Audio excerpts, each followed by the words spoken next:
نبی کریم صلی اللہ علیہ وسلم کی حدیث کا مفہوم ہے، بات ذرا غور سے سنیے گا۔ مردوں کو مخاطب کر کے نبی کریم صلی اللہ علیہ وسلم نے فرمایا، تم میں سب سے زیادہ آزمائش یہ تمہاری عورتیں ہیں، یعنی کہ ماں، یعنی کہ بہن، یعنی کہ بیٹی، یعنی کہ بیوی۔ تو یہ جو ہمارے سارے رشتے ہیں نا، اگر ہم ان کو سمجھ جائیں نا کہ اگر کسی صورت بھی یہ ہم سے ناراض ہیں، یا اگر ہم جان بوجھ کر ان کی دل آزاری کرتے ہیں اور دل آزاری کرنے کے بعد ہم اللہ سے محبت کا دعویٰ بھی کرتے ہیں، تو یہ ہمارا دعویٰ سراسر جھوٹا ہے۔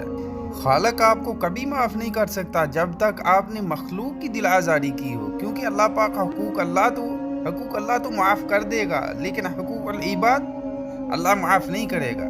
تو ابھی تو ہم کو زیادہ سے زیادہ حقوق العباد پر بات کرنی چاہیے، ان معاملات پر ابھی ہم کو سب سے زیادہ بات کرنی چاہیے، کیونکہ یہ جو آپس کے معاملات ہیں نا، آپس کے